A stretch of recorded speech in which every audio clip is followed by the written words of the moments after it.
Baik, bismillahirrahmanirrahim. Assalamualaikum warahmatullahi wabarakatuh.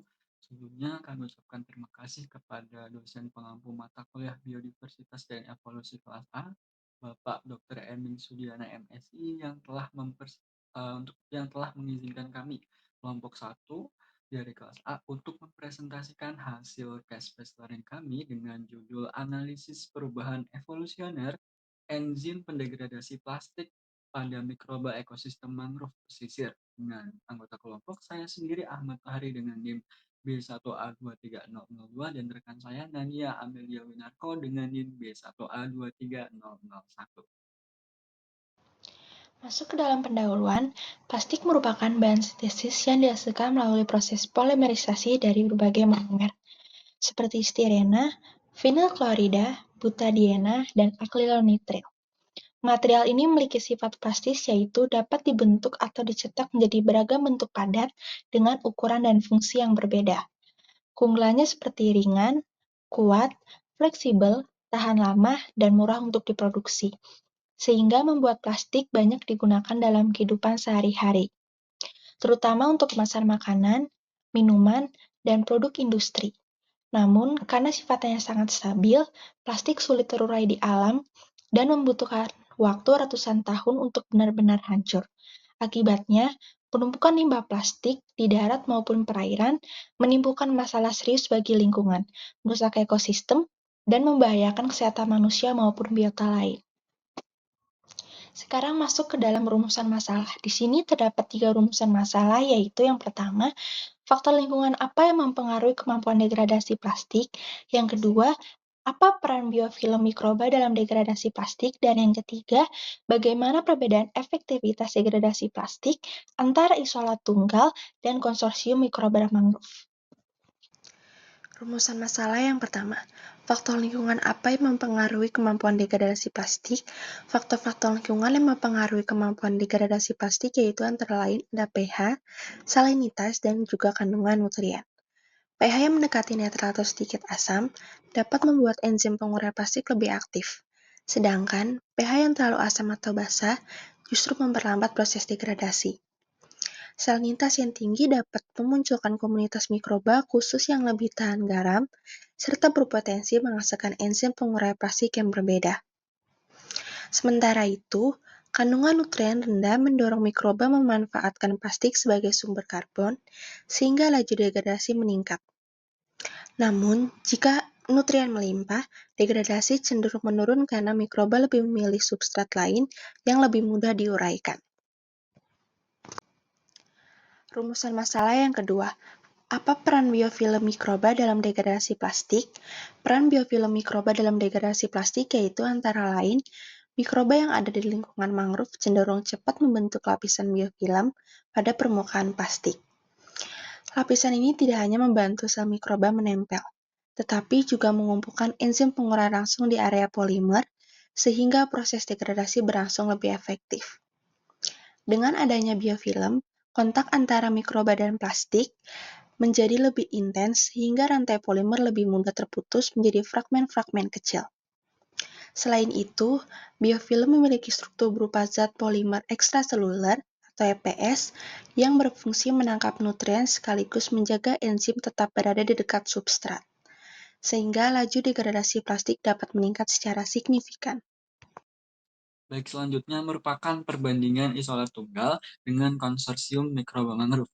Di sini kami mengambil 2 literatur yang relevan, di antaranya ada Rahayu et al. 2024 dan Mardalisa et al. 2021. Baik, untuk yang pertama yaitu Rahayu et al. Yang intinya melakukan uji coba degradasi plastik polietilen pada limbah dengan menggunakan koleksi isolat bakteri dan menghasilkan bahwa koleksi isolat bakteri tunggal ini dapat mendegradasi polietilen dengan persentase 4,91 sampai 3,99% dalam waktu 1,5 bulan sampai 3 bulan pada kolom Winogradski. Sementara pada penelitian Mardalisa et al. 2021 itu Mardalisa et al. Ini mengisolasi bakteri dari perairan Laut Dumai dan mendapati bahwa salah satu isolatnya mampu mendegradasi polietilen tereptalat atau PET dengan persentase sebesar 17,27% dan mampu membentuk biofilm sebesar 0,8 cm. Dan untuk degradasi polietilennya itu dalam waktu 1 bulan. Jadi antara perbandingan isolat tunggal dengan konsorsium mikroba mangrove, di sini kami menekankan bahwa konsorsium mikroba mangrove memiliki kemampuan degradasi yang tergolong jauh lebih baik dibanding dengan isolat tunggal.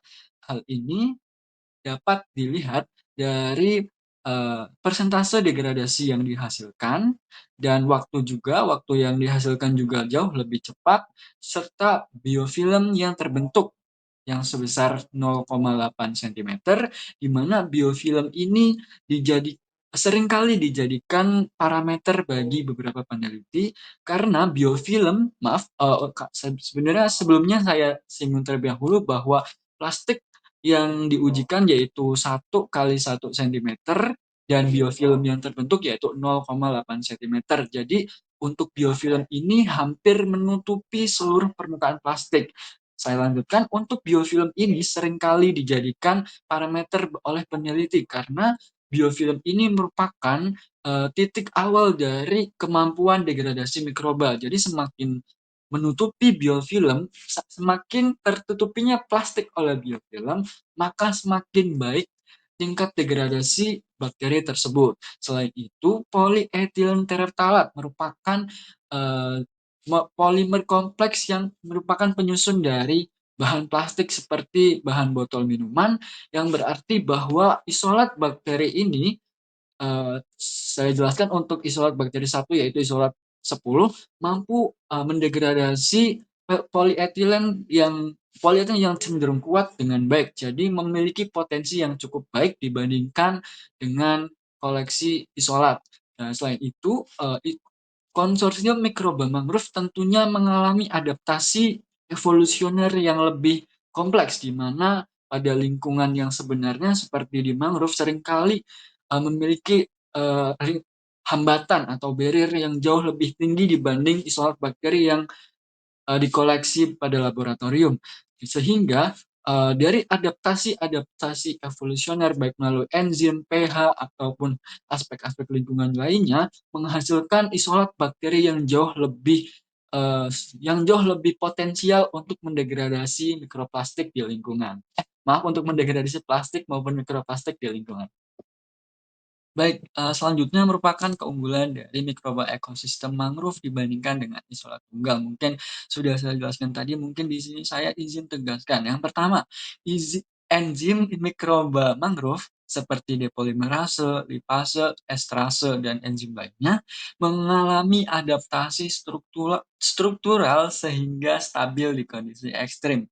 Jadi, seperti yang sudah saya singgung tadi, pada ekosistem atau pada lingkungan sebenarnya, bahwasanya pada lingkungan sebenarnya ini memiliki tekanan yang lebih tinggi atau hambatan yang lebih kuat seperti salinitas tinggi, kadar oksigen yang fluktuatif, selain itu juga suhu yang ekstrim, menyebabkan enzim mikroba ini mengalami adaptasi untuk menyesuaikan fisiologis tubuhnya sehingga dapat hidup dan mengalami dan setelah itu mereka beradaptasi struktural sehingga dapat stabil dan dapat berkembang biak pada kondisi yang ekstrim.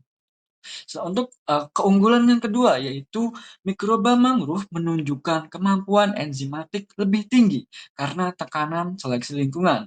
Jadi, meskipun dengan tekanan seleksi lingkungan yang lebih tinggi, masih terdapat atau tersisa mikroba-mikroba yang memiliki kemampuan yang unggul atau mikroba-mikroba unggul dalam mendegradasi plastik atau hanya mikroba-mikroba tertentu yang dapat hidup pada kondisi saat ini, yang tentunya telah mengalami tekanan atau seleksi lingkungan. Untuk keunggulan yang ketiga, yaitu konsorsium mikroba memberi peluang koevolusi enzim yang dapat memperluas spektrum degradasi. Jadi, intinya mikroba mangrove ini eh, di sini disebutkan konsorsium. Jadi konsorsium itu karena eh, dicontohkan seperti Mardalisa et al. Itu mengisolasi dari mikroba mangrove dan belum dilakukan identifikasi secara mendalam, maka yang didapatkan adalah konsorsium di mana bukan hanya satu mikroorganisme namun di dalamnya terdapat interaksi antar mikroorganisme sehingga mikroorganisme-mikroorganisme ini bekerja sama dan menghasilkan spektrum degradasi yang lebih luas atau lebih mudahnya dapat memiliki potensi degradasi yang lebih baik dibandingkan dengan isolat tunggal. Meskipun begitu, uh, ibaratnya satu satu persatu dari mikroorganisme ini masih memiliki kemampuan atau potensial yang lebih tinggi dibandingkan dengan isolat koleksi. Seperti itu.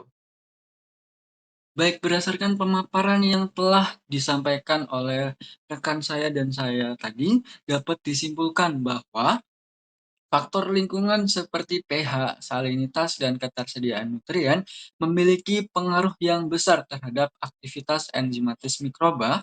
Kemudian, biofilm menjadi parameter yang penting untuk menentukan efektivitas mikroba, dan konsorsium mikroba mangrove menunjukkan efektivitas degradasi plastik yang lebih tinggi dibandingkan dengan isolat tunggal karena telah berevolusi atau beradaptasi secara evolusioner dan menghasilkan dan melalui tekanan seleksi yang tinggi sehingga menghasilkan bakteri-bakteri atau mikroorganisme yang unggul dalam degradasi plastik di lingkungan yang sebenarnya.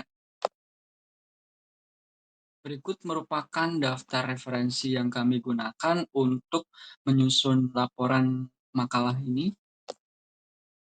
Dan berikut juga daftar referensi yang kami gunakan untuk menyusun makalah ini. Sekian pemaparan dari kami kelompok 1 untuk CBL 1 kali ini. Kurang lebihnya mohon maaf bila terdapat kesalahan kata maupun kesalahan penjelasan karena sejatinya kami masih belajar. Mohon dikoreksi Bapak. Saya tutup. Wassalamualaikum warahmatullahi wabarakatuh.